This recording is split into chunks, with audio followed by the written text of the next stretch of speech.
She stared at her phone screen, hands trembling, as the unknown number flashed before her eyes. The voice on the other end said 4 words that shattered everything she thought she knew. "This is Marcus Caldwell. We need to talk." The CEO. The man she'd texted in desperation at 3 in the morning. He wasn't supposed to call back. Billionaires don't call back. Stay with me, because what happens next will either restore your faith in humanity or break your heart in ways you never expected. 24 hours earlier, she had been sitting on the cold tile floor of her studio apartment, eviction notice clutched in one hand, her dying phone in the other. She'd done something unthinkable, something born from exhaustion and the kind of desperation that makes you believe in miracles again. She'd found the personal cell number of a billionaire tech founder online, buried in an old Forbes article comment section, probably fake, probably a prank. But when you're 3 months behind on rent and your mother's medication costs more than your monthly salary, you stop caring about probability. You start believing in impossible things because the possible has already failed you. So she typed, and typed, and typed. A message that was part confession, part plea, part prayer to a God who wore expensive suits and owned skyscrapers. She told him everything, about her mother's illness, about the medical bills that multiplied like demons in the night, about losing her job when she had to take care of her mom full-time, about the shame of asking strangers on the internet for help, creating fundraisers that barely reached $100, about feeling invisible in a world that only sees you when you're useful. She didn't expect an answer. She expected nothing. That's what the world had taught her to expect. But here's what she didn't know. What nobody could have told her as she pressed send and watched that message disappear into the digital void. He read it. At 3:47 in the morning, sitting in his corner office on the 42nd floor, unable to sleep because success doesn't cure insomnia. It just gives you a better view while you suffer through it. He read every single word. And something inside him, something he thought had died years ago when he climbed his way up from nothing, when he became the kind of person people texted desperately at 3 in the morning, that something cracked open. Because her words reminded him of his own mother, of nights when they had nothing, of a version of himself that once sat on a different cold floor in a different city, holding a different eviction notice, making different impossible wishes. The call came the next evening. She almost didn't answer. Unknown numbers usually meant debt collectors, and she'd become an expert at dodging those calls, letting them go to voicemail where threats and ultimatums piled up like unread emails. But something made her pick up. Maybe intuition, maybe fate, maybe just the reckless curiosity of someone who has nothing left to lose. His voice was different than she imagined, warmer, more human. Not the polished corporate tone from YouTube interviews, but something raw, something real. He said his name and her world stopped spinning. Her breath caught somewhere between her lungs and her throat. This wasn't happening. This was a dream or a cruel joke, or maybe she'd finally lost her mind from stress and exhaustion. But he kept talking, asking questions about her mother's condition, about the medical bills, about her situation, and she realized with growing wonder that he'd actually read her message. Every word. He remembered details she'd barely remembered typing. Do you know what it feels like when someone powerful actually sees you? Not as a statistic, not as a charity case, not as content for their inspirational social media post, but as a real human being with a real story that matters. It's like being underwater your entire life and suddenly breaking the surface, gasping, alive, seen. She started crying. Not delicate tears, but the ugly kind, the kind that comes from years of holding everything in, of being strong because nobody else would be strong for you, of carrying weight that should have been shared but never was. And he didn't rush her, didn't fill the silence with empty platitudes. He just waited, listened, let her break. Because maybe he understood that sometimes the greatest gift you can give someone is permission to fall apart. When she could finally speak again, he said something she would remember for the rest of her life. He said that 13 years ago, he was 23 and homeless, sleeping in his car, showering at gym memberships, applying to jobs from public library computers. He said that a stranger once gave him $200 in a parking lot, no questions asked, and that money bought him the suit he wore to the interview that changed everything. He said he never forgot that feeling, that moment when someone believed in him before he had any reason to believe in himself, and he'd been looking for a way to pay it forward ever since. But every charity felt distant, impersonal, bureaucratic. He wanted to help someone directly, someone real, someone like him, someone like her. She didn't understand yet, couldn't process what was happening. Her brain was still trying to catch up to the impossibility of this moment. He asked for her bank details, and panic flooded through her. This was a scam. It had to be. Nobody just gives money to strangers. Nobody calls you back. Nobody cares. But something in his voice, something in the way he spoke about his own past, made her take the risk, made her give him the information, made her choose to believe in kindness one more time, even though life had taught her that kindness was a luxury the poor couldn't afford. They talked for 47 minutes, about struggle, about shame, about the weight of invisible poverty, the kind where you look fine on the outside but you're drowning on the inside, about mothers and the unbearable burden of watching the people who gave you life slowly lose theirs, about hope and how hard it is to keep hoping when every door slams in your face. When the call ended, she sat in the darkness of her apartment, phone pressed against her chest, wondering if she'd just experienced a miracle or a mirage. She checked her bank account obsessively every 3 minutes, refreshing, waiting for nothing because nothing was what she'd learned to expect. But then at 11:32 that night, her phone buzzed. Transaction notification. She opened it with shaking hands. $50,000. Deposited. Real. Impossible. Real. She collapsed. Not gracefully, not dramatically, but the way people collapse when every defense they've built finally crumbles. She slid down the wall and onto that same cold floor, phone clutched in both hands, staring at those numbers that didn't make sense. $50,000. More money than she'd seen in her entire life, more money than 3 years of her salary combined, enough to pay the rent, enough to cover her mother's medication for months, enough to breathe, enough to live. She called her mother at midnight, sobbing so hard she couldn't form words, and her mother thought someone had died. In a way, someone had. The version of her that had stopped believing in goodness, the version that had accepted suffering as permanent. That version died on a cold apartment floor, replaced by something fragile and new and terrifyingly hopeful. But here's what happened next, what she couldn't have anticipated. The money solved immediate problems. Yes, medical bills got paid, rent caught up, the eviction notice became irrelevant paper. But something else shifted, something deeper.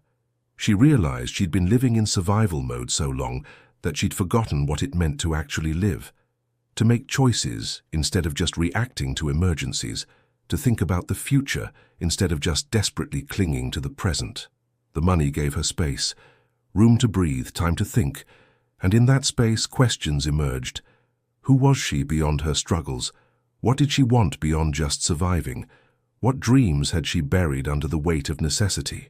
She started small, took her mother to a park they used to visit when she was young, before sickness and poverty stole their joy. They sat on a bench feeding ducks, and her mother smiled, really smiled, for the first time in months. That smile was worth more than $50,000, worth more than anything. They talked about old memories, good times, the years before everything fell apart. Her mother told stories she'd never heard, about her own youth, her own dreams, the life she'd imagined before reality rewrote her story. And listening to her mother, she realized something profound. Poverty doesn't just steal money, it steals stories. It steals the luxury of remembering when you were happy, because remembering happiness while suffering feels like torture. So you forget. You bury the good memories alongside the bad, because it's easier to feel nothing than to feel everything you've lost. But the call from him wasn't just about money. He checked in.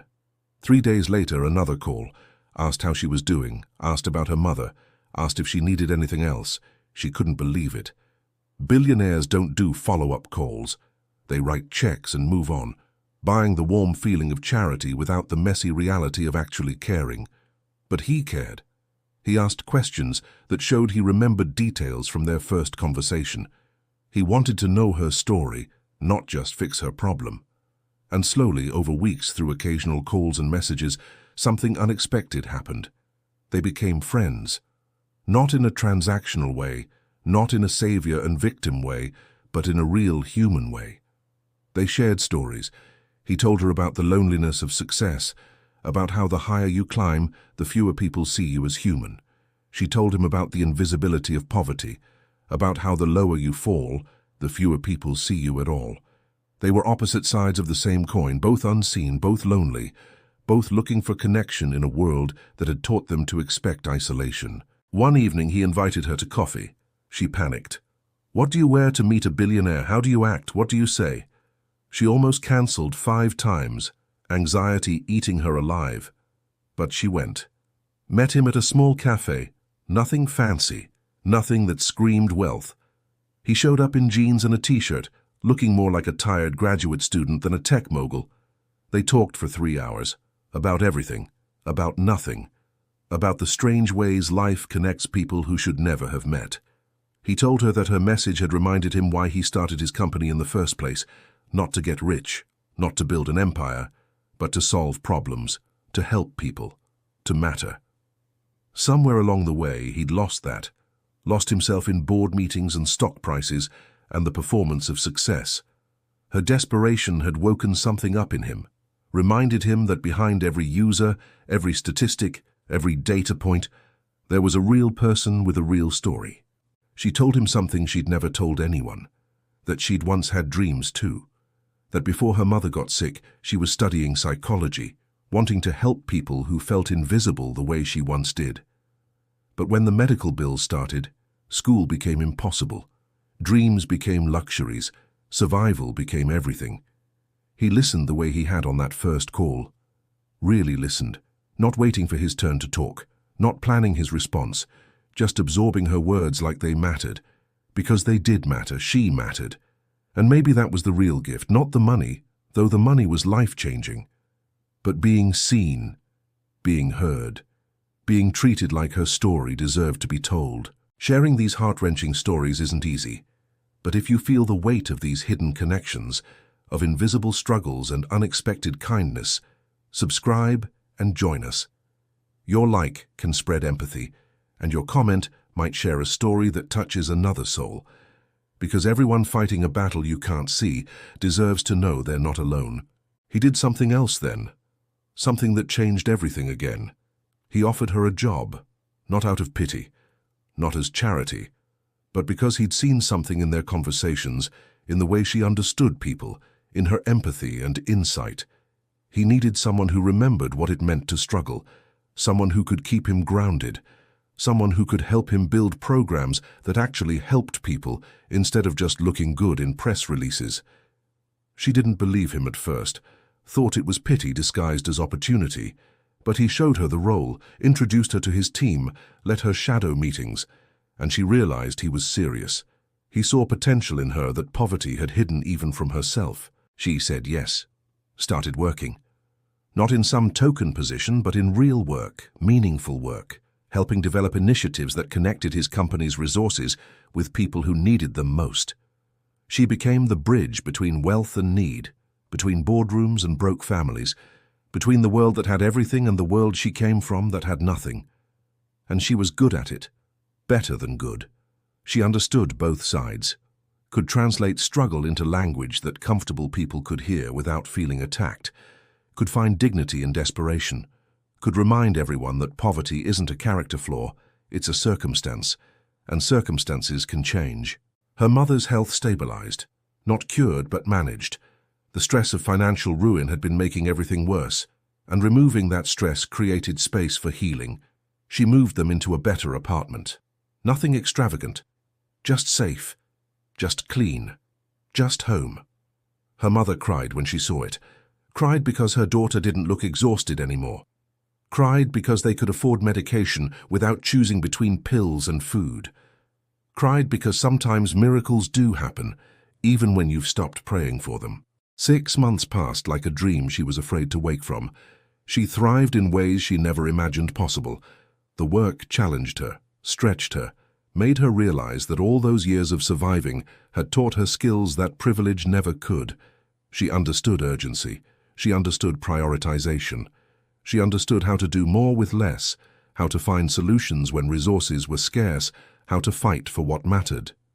These weren't skills you learned in business school. These were skills carved into you by necessity, by nights when you had to choose which bill to ignore, by days when you rationed food to make it last, by years of making impossible math somehow add up.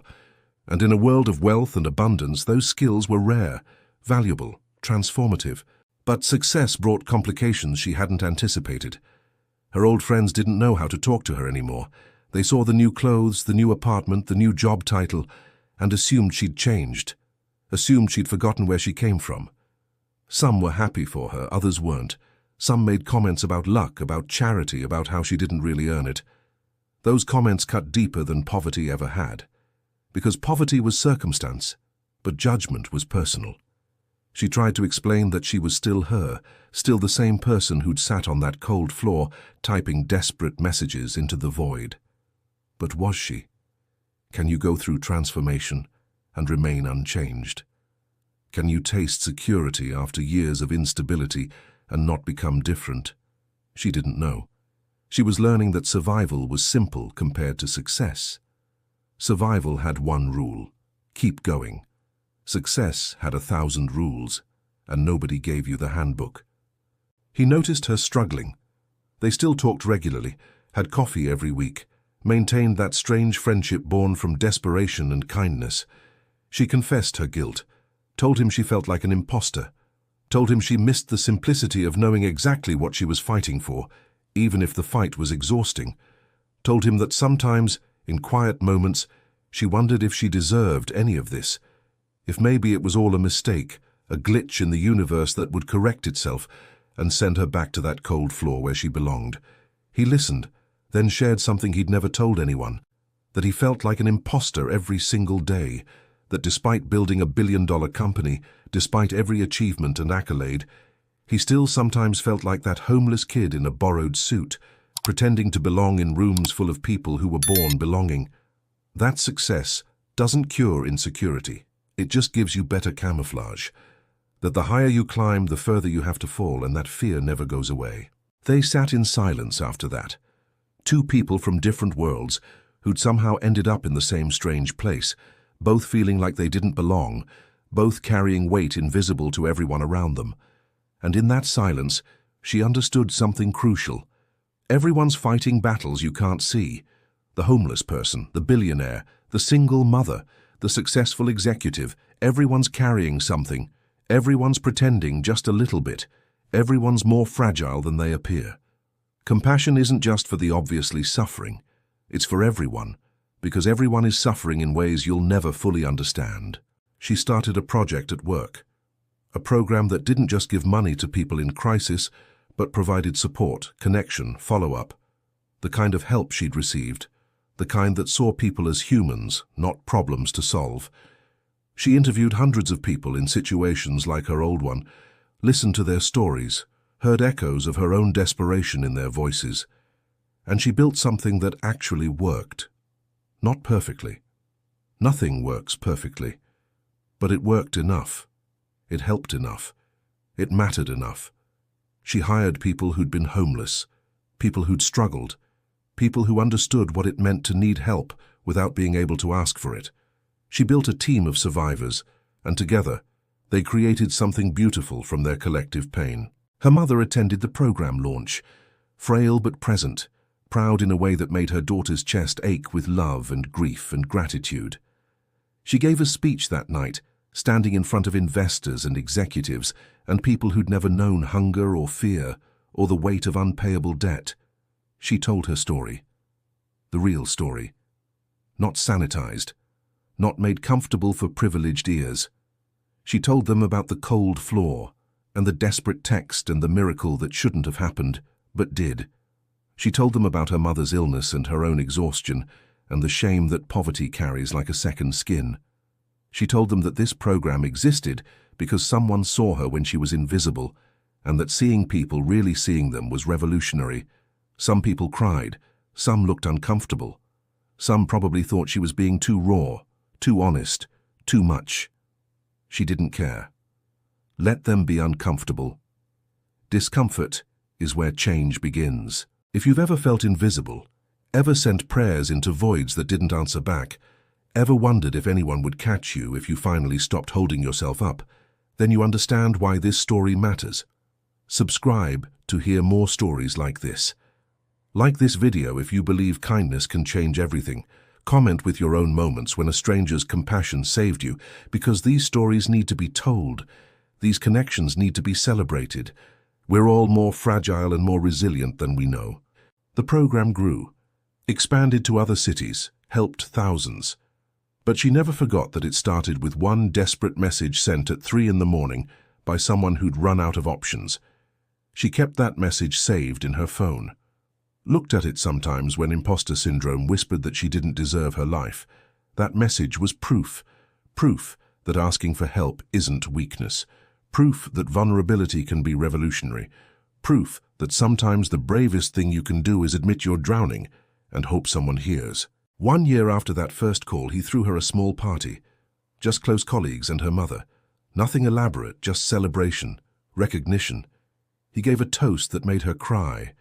Talked about how one message had changed his life as much as it changed hers. How her courage to reach out had reminded him why wealth mattered, not for accumulation, not for status, but for impact, for helping, for mattering. He said she'd given him purpose again, and that was a gift no amount of money could buy. She looked at him through tears and understood something profound. The help hadn't been one-directional. She'd saved him too. From the emptiness of success without meaning, from the loneliness of being seen as a wallet instead of a human, from the slow death of forgetting why any of it mattered. Her mother pulled her aside later, held her face in both hands the way she did when she was a child, told her she was proud, not of the job or the money or the success, but of the person she'd remained through it all, kind, empathetic, real. Her mother said that poverty tests you in ways wealth never will, and that she'd passed every test by refusing to let bitterness replace her compassion, by choosing to help others the moment she had the power to do so, by remembering where she came from even as she built something new. Those words meant more than any professional achievement ever could. 2 years after that desperate message changed everything. She stood in front of a university auditorium filled with students who looked exactly like her younger self, exhausted, hopeful, struggling, dreaming despite every reason not to. She'd been invited to speak about her program, about success, about the journey from poverty to purpose. But standing there, looking at all those young faces carrying weight they shouldn't have to carry, she knew she couldn't give them the sanitized version, couldn't feed them inspiration without honesty, couldn't pretend the path was clean or easy or fair. So she told them the truth. She told them that success didn't erase the trauma of poverty, that even now with financial security, she sometimes woke up panicking about money that wasn't missing anymore, that her nervous system still lived in survival mode, still expected disaster, still couldn't fully trust that safety was real.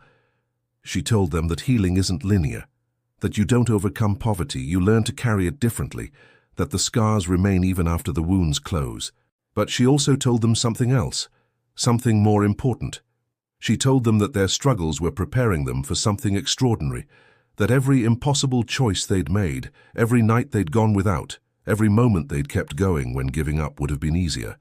All of it was building strength that privileged people could never understand. She told them that the world needs their perspective, their resilience, their refusal to accept that suffering is inevitable. She told them that they weren't broken, they were warriors, and the world needed warriors who remembered what it meant to fight for survival, because those warriors built better systems, created kinder policies, and never forgot that behind every statistic was a real human being with a real story that mattered. The applause was deafening. But more than applause, she saw recognition in their eyes, saw them being seen the way she'd been seen. And she understood that this was her purpose, not just helping individuals, but changing the narrative around poverty itself, refusing to let struggle be shameful, refusing to let asking for help be weakness, refusing to accept that wealth and worth were the same thing. After the speech, students lined up to talk to her. Each one shared their story. Single parents working 3 jobs. Young people choosing between tuition and rent. Immigrants sending money home while barely surviving themselves. Foster kids aging out of the system with nothing. Each story was different. Each story was the same. Each story deserved to be heard. She listened to every single one, exchanged information, promised to stay connected. Some she could help directly through her program. Others she connected to resources. All of them she saw, really saw. Because being seen had saved her life, and she would spend the rest of her life making sure others felt that same validation. He met her afterward. He'd been sitting in the back, listening. He looked different, lighter somehow. He told her that watching her speak reminded him why he'd answered that message 2 years ago, that he'd been searching for meaning in all the wrong places, thinking impact required grand gestures and massive initiatives, but real impact was what she'd just done, looking people in the eye, listening to their stories, making them feel like they mattered. Everything else was just infrastructure. The human connection was the actual work. She hugged him then, not professionally, not gratefully, but the way you hug someone who fundamentally changed the trajectory of your life. Someone who saw you when you were invisible. Someone who proved that kindness still existed in a world that often felt cruel. He hugged her back just as tightly, because she'd done the same for him. Had reminded him that wealth without purpose was just numbers in an account. That success without meaning was just noise, that the only thing that truly mattered was how you made people feel. Her mother's condition worsened that winter. The medication could only do so much for so long. She took leave from work to be present, to return the caretaking that had defined so much of her life. But this time was different. This time she wasn't drowning in panic about money, wasn't calculating which bills to ignore, wasn't rationing medication. She could just be present, just be a daughter, just hold her mother's hand and share memories and say everything that needed to be said, before there was no more time to say it. Her mother told her that the last 2 years had been a gift, that watching her daughter transform from surviving to thriving had made everything worthwhile, that she could die knowing her baby would be okay, more than okay, that she'd be extraordinary. They cried together, laughed together, remembered together, and when her mother passed peacefully one February morning, surrounded by love and comfort and dignity, she understood that this too was part of the miracle, that her mother's final years hadn't been defined by suffering and stress and the cruelty of poverty, that she died knowing her daughter was safe. That was the real gift, not the money, the peace. He came to the funeral, sat in the back, didn't intrude, just bore witness. Afterward, he told her to take all the time she needed, that her job would be waiting, that grief couldn't be rushed. She took 3 months, processed loss, processed gratitude, processed the strange intersection of heartbreak and blessing. Her mother was gone, but she'd gotten 2 good years with her that poverty would have stolen. 2 years of laughter and parks and medication that worked, and stress that didn't kill. 2 years of dignity that was worth everything. When she returned to work, she threw herself into expansion, opened programs in 10 more cities, hired more people with lived experience of poverty, created policy recommendations for corporations and governments, became a voice that couldn't be ignored because she spoke truth that comfortable people needed to hear. She wasn't angry, wasn't bitter, but she was fierce, relentless, determined to make sure that desperate people sending messages at 3 in the morning wouldn't just be lucky. They'd be helped systematically, they'd be seen structurally, they'd matter institutionally. 3 years after that first call, she sat in the same studio apartment where it all began. She'd kept it, rented it out affordably to people in situations like her old one, but sometimes she came back, sat on that cold floor, remembered who she was, remembered what desperation felt like, remembered typing words into darkness and hoping for light. She looked at her phone, opened that saved message from years ago, read her own desperate words, and she cried, not from pain, from gratitude, from disbelief that kindness had found her, from determination to keep passing it forward. She typed a new message, not to him, to herself, to the girl who'd sat here broken and hopeless. She wrote, "You survived. You thrived. You mattered. You always mattered. and you'll spend the rest of your life making sure others know they matter too. That's the real miracle. Not the money, the meaning. This was one soul's journey, but so many others are waiting to be told. If you've ever felt the pain of lost connections or the joy of unexpected kindness, join our community. Subscribe. Share your thoughts in the comments. Share your own story. Together we celebrate life's essence and the bonds that unite us, because everyone deserves to be seen, everyone deserves to matter, everyone deserves a chance. And sometimes all it takes is one person willing to answer when someone calls from the darkness. Be that person, answer the call, change someone's world, because you have more power than you know, and your compassion might be the miracle someone's been praying for.